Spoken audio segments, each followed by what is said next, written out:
Hello everyone. तो कल हम लोगों ने पढ़ा था डेंसिटी बॉटल के बारे में। डेंसिटी बॉटल का काम क्या होता है और कैसे हम लोग डेंसिटी बॉटल के मदद से किसी भी लिक्विड का हम लोग डेंसिटी पता कर सकते हैं।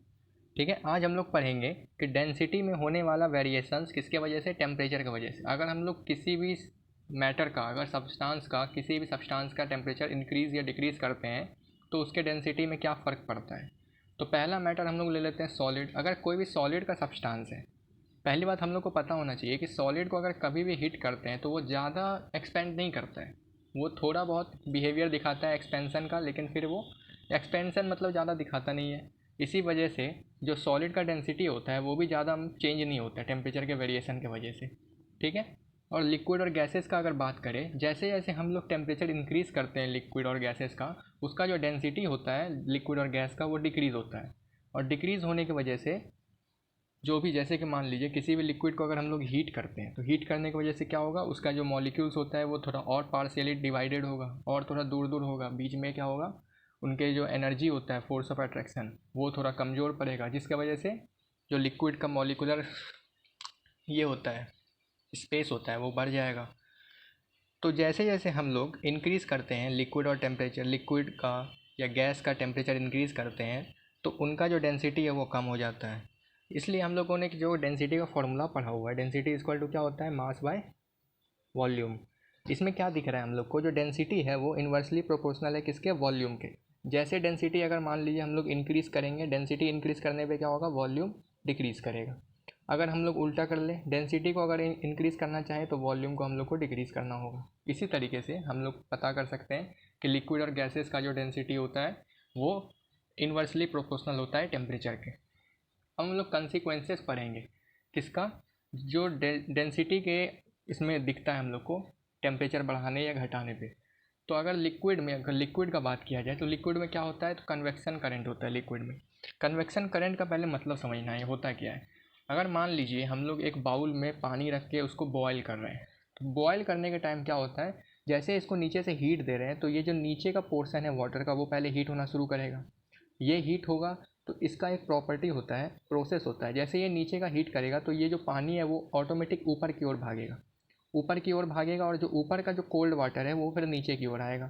फिर इसी ऐसे प्रोसेस होते होते जो पूरा बाउल में वाटर होता है वो पूरे तरीके से गर्म हो जाता है और हीट हो जाता है, बॉयल होने लग जाता है। तो इसी प्रोसेस को हम लोग कन्वेक्शन करंट बोलते हैं।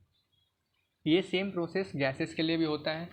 अगर हम लोग गैसेस की बात करें तो गैसेस में भी कन्वेक्शन करंट होता है। इसका सबसे बेस्ट एग्जांपल हम लोग घर में भी अपना देख सकते हैं। अगर कोई भी घर है, रूम है, तो हम लोग जो रोशनदान बनाते हैं, रोशनदानी जो घर में बनने टाइम जो बनता है तो वो ऊपर की तरफ बनता है, जिससे क्या हो सके, एक्सचेंज ऑफ गैसेस हो सके।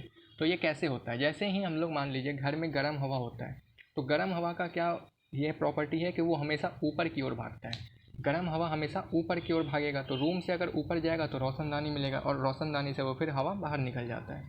लेकिन ठंडा हवा जो होता है वो डाउनवर्ड आने लग जाता है। ठीक है। इसी प्रोसेस को हम लोग कन्वेक्शन करंट बोलते हैं गैस के टर्म में।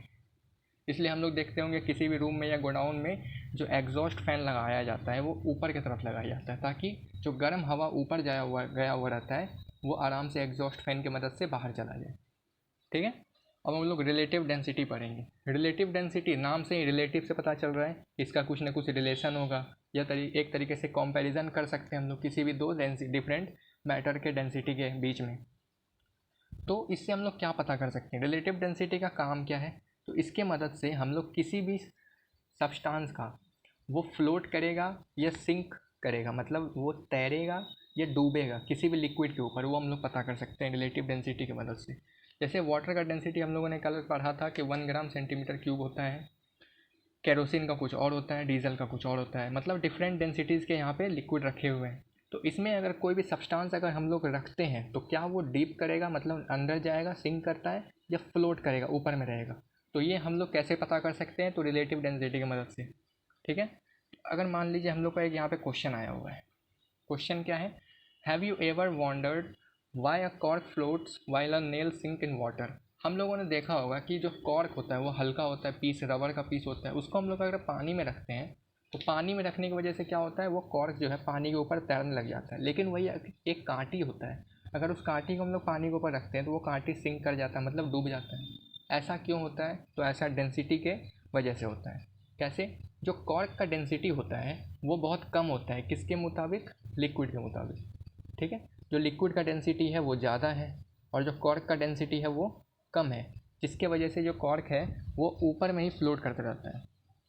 जो नेल होता है उसका डेंसिटी ज़्यादा होता है लिक्विड के वजह से, लिक्विड के इसके अंदर लिक्विड का डेंसिटी कम रहता है, नेल का डेंसिटी ज़्यादा रहता है, जिसके वजह से जो नेल है वो सिंक कर जाता है। अब हम लोग नेक्स्ट वीडियो में पढ़ेंगे डेंसिटी के बारे में थोड़े और अच्छे तरीके से, और उसमें कुछ हम लोग सब्सटेंस के बारे में जानेंगे कि इस सब्सटेंस का डेंसिटी कितना होता है, ज़्यादा होता है, कम होता है, किसके मुताबिक? वाटर के मुताबिक या किसी भी चीज़ के मुताबिक। फिर उसके बाद हम लोग कुछ डेंसिटी से रिलेटेड क्वेश्चन सॉल्व करेंगे, ठीक है। तब तक के लिए थैंक्स फॉर वॉचिंग।